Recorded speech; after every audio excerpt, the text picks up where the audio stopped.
Y hoy es lunes, comenzamos una nueva aventura, comenzamos un nuevo mes, en fin, muchas cosas nuevas, reconstruir, corregir lo que no se haya hecho bien en los últimos días. Pero también es día de nuestra sección de análisis político con el reconocido periodista Oscar Davis Martínez.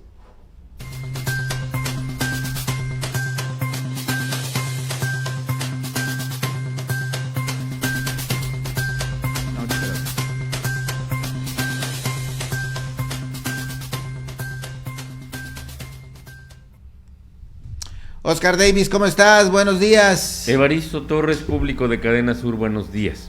Bueno, una semana más, Oscar. Llama la atención que ya cumplimos un año del primer caso de COVID. ¿Te acuerdas lo que pasó ahí en Tetelpa? Que decían, no, ¿cómo es posible que se porten así?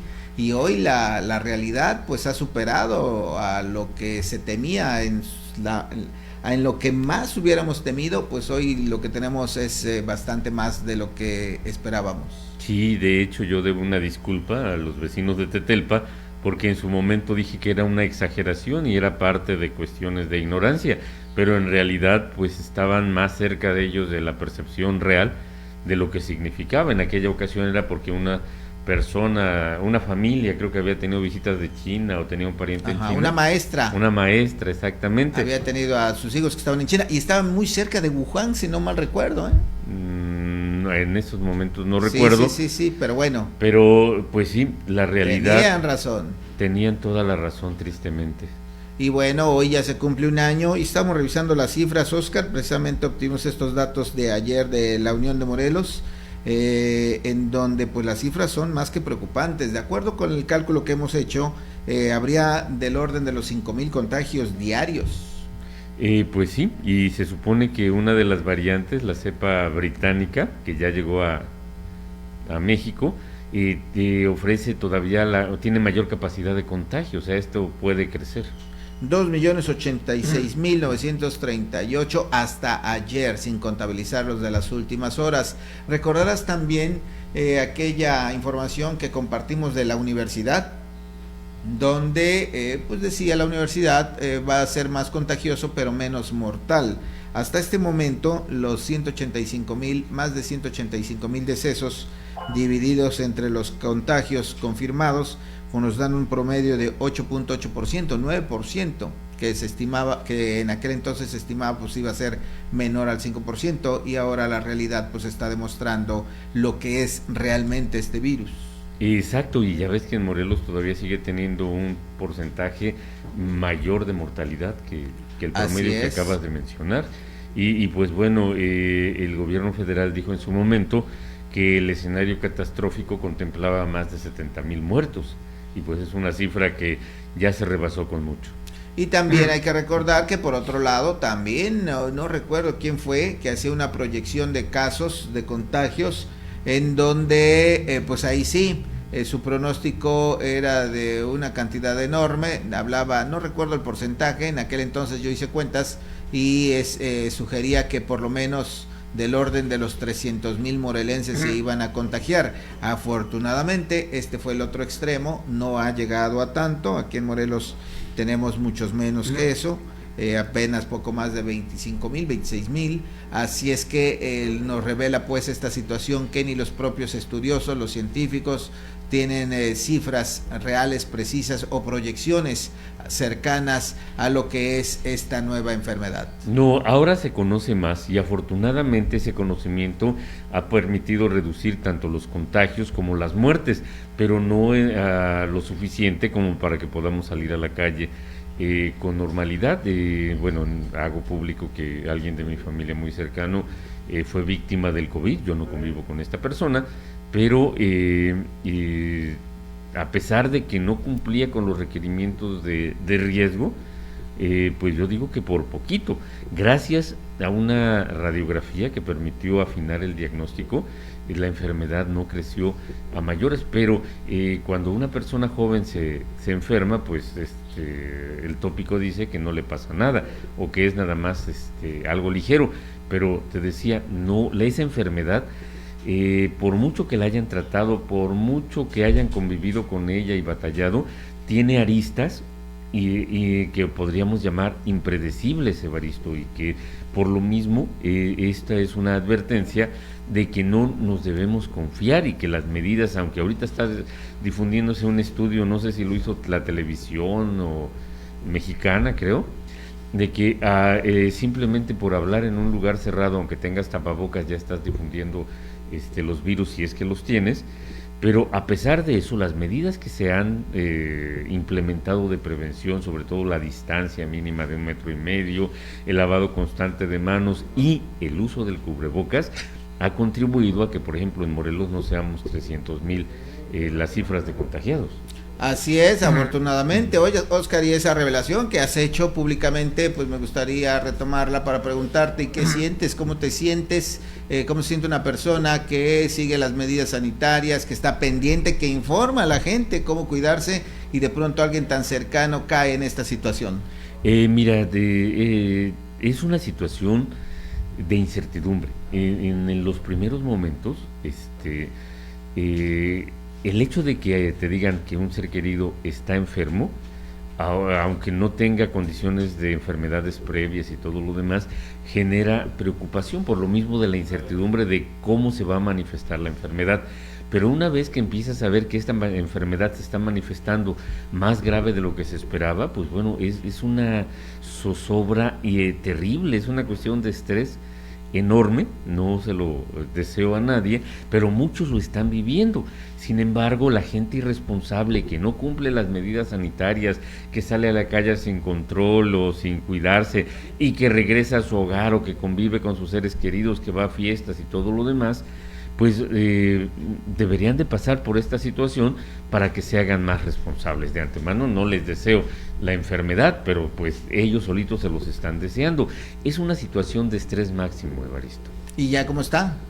Ya en proceso de recuperación, pero se ve que va a ser un proceso de recuperación que va a durar mucho, porque por ejemplo no tiene la capacidad pulmonar suficiente para hacer las actividades que hacemos nosotros los que estamos sin enfermar.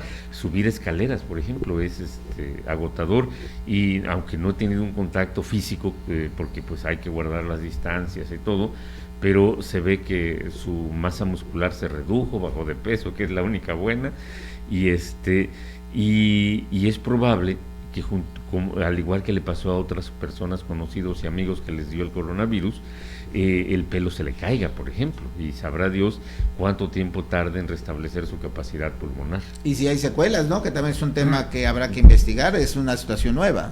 Exacto, a eso me refiero. La secuela más importante es la recuperación de todas tus capacidades de antes del coronavirus. No sabemos cuánto pudiera llevar y hay que estarse cuidando de cualquier recaída y sobre todo en este periodo también otra de las angustias es no vayas a contagiar a nadie. O sea, la persona que se enferma se pone a pensar con quién convivió y tiene el temor de haber contagiado a alguien. O sea, es multifactorial el sufrimiento que causa esta enfermedad y no tienes que estar directamente enfermo tú para que sufras las consecuencias. Caray, qué situación, pues incertidumbre sería la palabra, y como lo has dicho, y como lo hemos mencionado también aquí, pues uno no sabe qué va a pasar o qué pueda pasar. Lo mejor es seguirse cuidando. Y la vacuna, Oscar, ¿cómo viste lo que pasó en Puente? Se acabó sin que le tocara a la gente de ahí mismo. La van a conseguir, pero es algo natural. Mira, nosotros, este país tenía capacidad para producir vacunas. La mayor parte de lo que llamaban el cuadro básico de vacunación o algo así, el cuadro de vacunación, México tenía uno de los sistemas de vacunación, o sea, de salud preventiva más grandes del mundo y el mejor organizado. El mejor organizado del continente después de Cuba.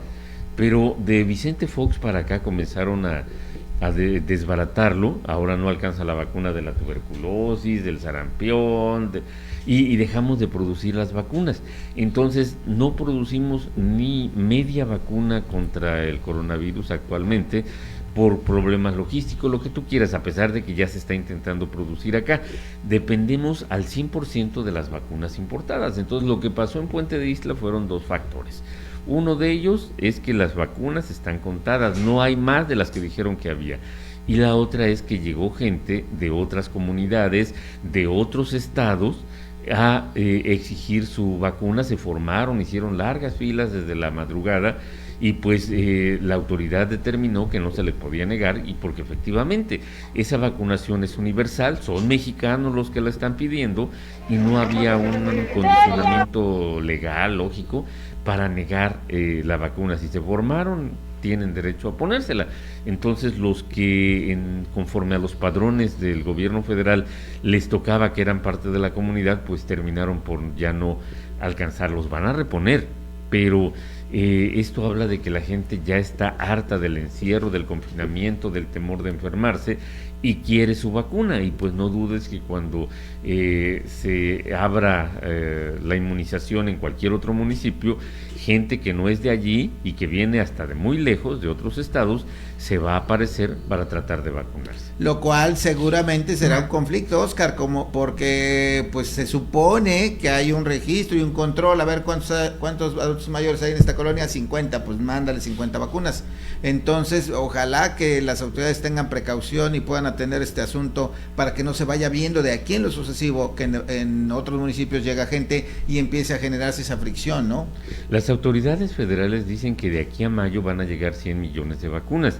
Si llegara esa cifra de vacunas, pues bueno, se va a poder hacer algo masivo como en Estados Unidos. ¿Sabes cuántas personas se han vacunado en Estados Unidos? Pues Estados Unidos quiere llegar a 100 millones en las próximas semanas, ¿no? Llevaba 55 o 57 millones el viernes pasado.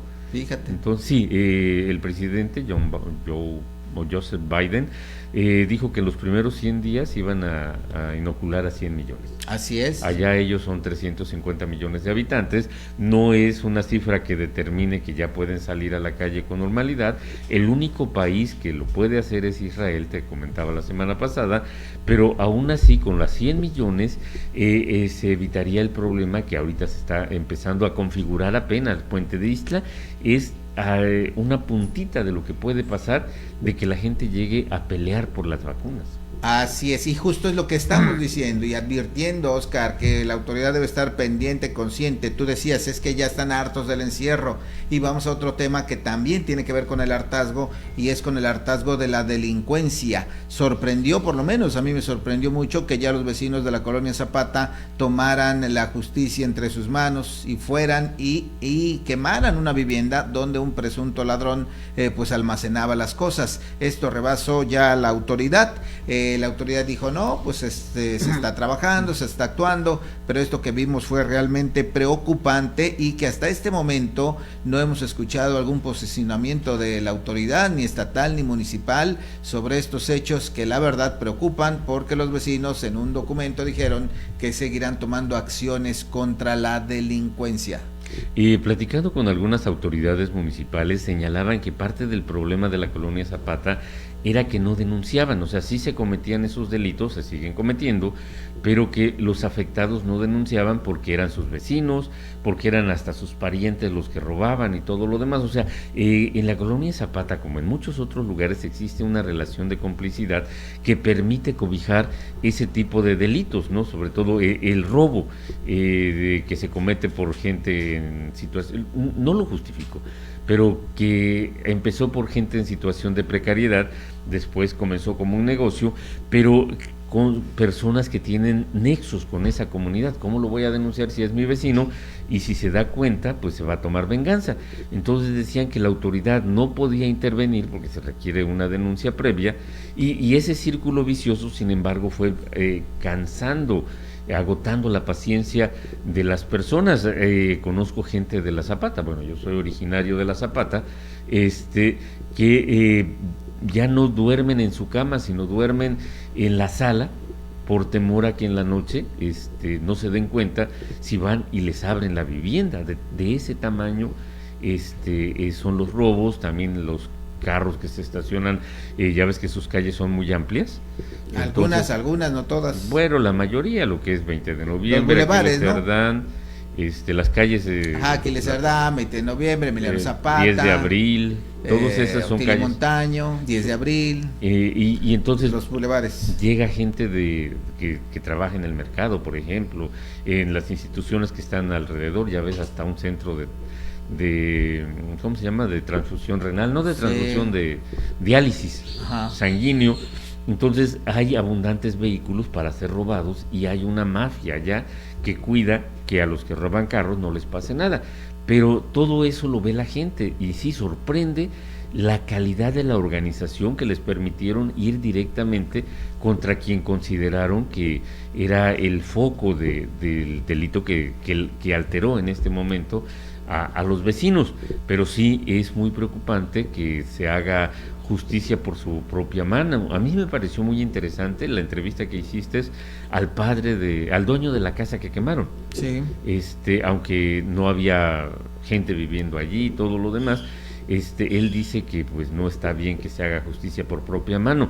Él en todo momento no reconoce su responsabilidad en lo que lo acusan los vecinos de que ese lugar servía para guardar el botín y luego repartírselo, porque dan datos bien detallados, ¿no? Que robaban cosas, los metían en esa casa y después las sacaban en triciclos para venderlos y todo lo demás. Entonces, por un lado, sorprende el grado de recolección de información que tuvieron los vecinos. Por otro lado, su capacidad para organizarse, porque no solamente fue alguien que le avienta lumbre a algo, sino que sacaron el vehículo, lo volcaron, o sea, fue una cuestión muy organizada. Y si la autoridad no interviene y frena definitivamente ese tipo de delitos, los robos, el grupo que se organizó a su vez puede constituirse en un peligro para la sociedad, porque van a seguir actuando ante la ausencia de la autoridad y terminarán por darse cuenta que pueden influir en otros ámbitos a través de la fuerza, y pues sabrá Dios a dónde puede llegar. La naturaleza odia los espacios vacíos. Si la autoridad hace el vacío, algo lo va a llenar. Normalmente la delincuencia organizada y el narcotráfico son lo que han llenado los espacios que dejó vacíos la autoridad.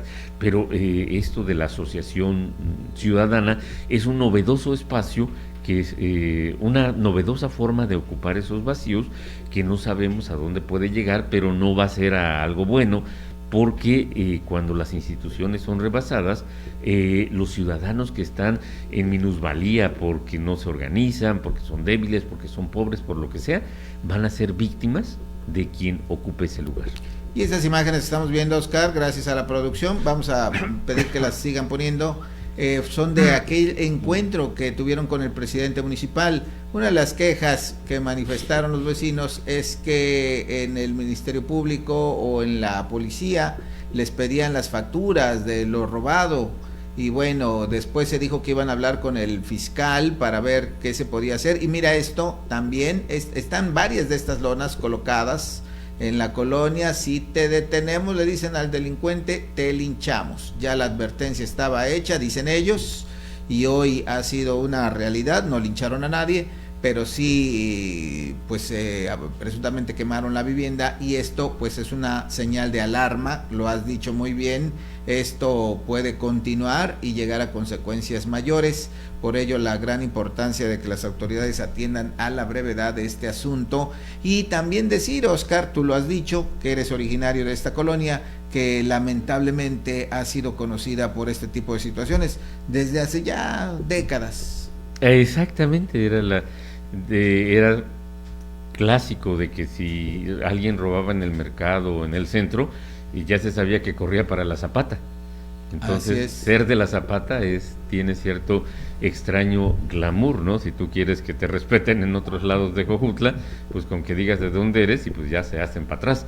Pero los que vivimos ahí probablemente nos acostumbramos a esa leyenda negra que es solamente provocada por una fracción muy pequeña de los vecinos, pero pues bueno, la mala fama nos salpica a todos. Pero te decía, normalmente la justicia por propia mano ha sido una acción normal en comunidades indígenas, Sosocotla, Ocotepec. El último caso así grave fue en Tetela del Volcán hace 2 años, cuando lincharon a una persona de nacionalidad colombiana. Tú sabes que ahora incluso un método de extorsión se llama el método colombiano, hay bandas colombianas y todo lo demás, y allá por ser colombiano y realmente estar ligado a un sistema de cobranza en aquella comunidad, la gente no soportó y lo detuvo, pero lo mató. Entonces habría que, si hubiera habido una persona en esta casa, difícilmente habría salido sin rasguños, Evaristo. Así es, así es que el llamado todavía, aún con las condiciones en que estamos, todavía es oportuno para que actúen las autoridades ante esta situación grave, sin duda, aquí en Jojutla, y que es reflejo pues del hartazgo, de la ya intolerancia que tienen los ciudadanos ante los delitos recurrentes, reiterados en esta colonia, y puede seguir el ejemplo otra. Por ello es importante que las autoridades actúen ya de inmediato. Y sobre todo, Evaristo, perdón, que la Fiscalía modifique su forma de actuar, porque tú puedes acreditar la propiedad de un bien también presentando testigos de que ese bien era parte de tu patrimonio, pero los agentes del Ministerio Público, la Policía de Investigación Criminal, la Fiscalía en general, se han convertido en enemigos de la sociedad, Evaristo. Solamente atienden los casos de los amigos, usan la fuerza pública de la que disponen para agredir a sus propios adversarios, como el pleito que tienen en Cuernavaca entre el fiscal anticorrupción y el sistema DIF. Y el sistema DIF y el secretario de gobierno y todo lo demás. Pero cuando se trata de resolver los problemas de los ciudadanos, cuando se trata de que cumplan con su deber auténtico y único,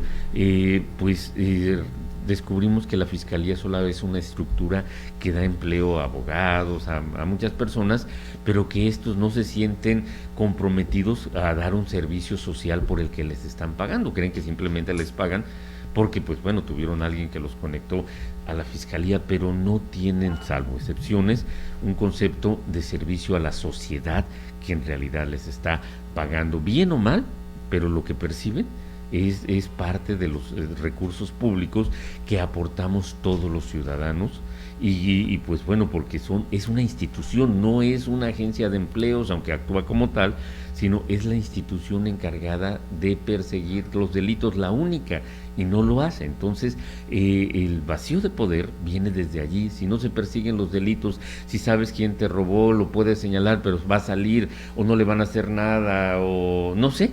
Entonces, pierde confianza, ¿no? Y llega a una situación de hartazgo donde alguien tiene que hacer algo. Y ya viste que los vecinos de la colonia Zapata se han organizado de tal modo, un grupo, porque no son todos, definitivamente es apenas una fracción, pero esos que se organizaron ya tienen una capacidad de acción que rebasa a las instituciones.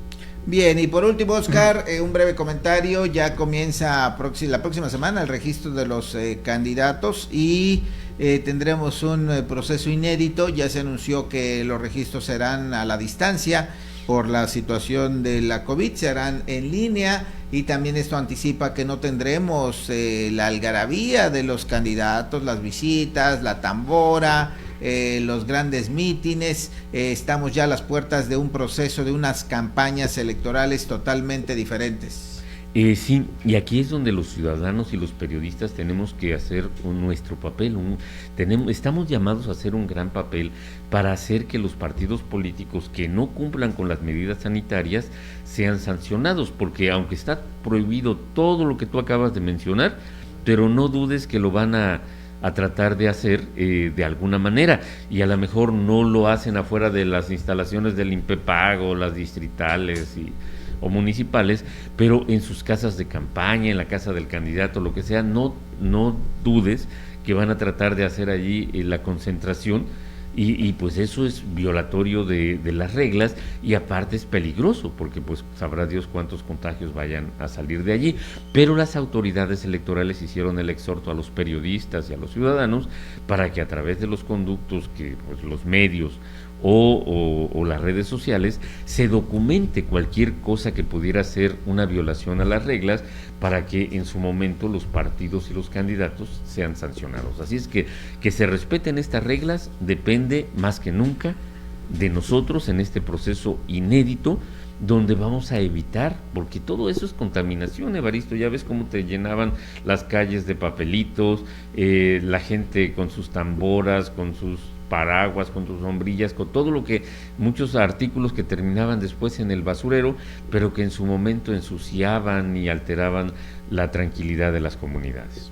pues vamos a esperar y desde luego Cadena Sur va a contribuir para que usted se informe, se entere, le haremos llegar las propuestas porque inevitablemente hay que elegir a un candidato para que gobierne el municipio en el que vivimos, así es que también, Oscar, como parte de este mecanismo, de esta cadena de información, pues estaremos pendientes de las propuestas que son las importantes realmente, más que como dices, la entrega de obsequios y demás. Lo importante es ver el perfil del candidato y conocer sus propuestas. Pues gracias, Oscar. Al contrario, gracias a ti y a Cadena Sur.